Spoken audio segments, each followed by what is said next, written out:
Kwa majina naitwa Agatha Alfred Riwa.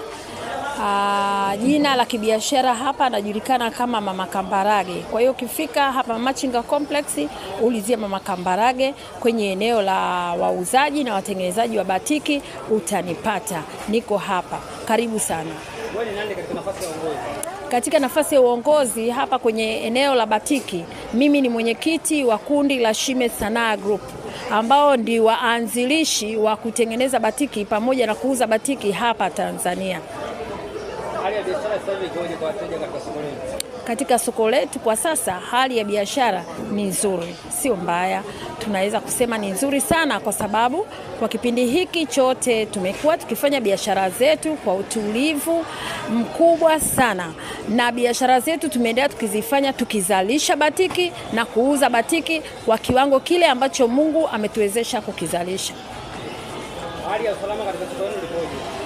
Usalama katika eneo letu la soko ni nzuri, kwa sababu kama ulinzi unaendelea, tunaona tukiendelea na ulinzi kama kawaida. Walinzi wanaozunguka soko letu wako salama na biashara zetu ziko salama kabisa. Serikali yako inaiona ni namna gani hata kwenye kupanda kwenye kuhamasisha usalama katika soko letu? Kwa kifupi, serikali yetu inafanya kazi kubwa sana katika kuimarisha usalama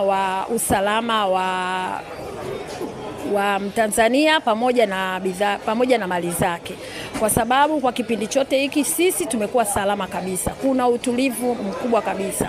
Nataka niwaambie, njooni Machinga Complex, kuna utulivu wa kibiashara na utulivu wa wananchi kwa ujumla.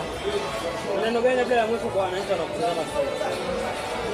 Neno la mwisho kwa Tanzania wanaokutazama sasa? Neno langu la mwisho kwa Watanzania wanaonitazama sasa hivi, nataka niwaambie kwamba Tanzania ni nchi yetu sote.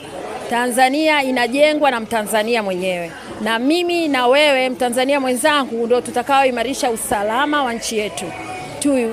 Tuikuze Tanzania, kazi iendelee, haki na amani na utulivu tuvidumishe kwa ujumla. Sisi tunaipenda Tanzania. Tanzania ni nchi yetu, wote tuilinde. Tulinde amani, tulinde na utulivu.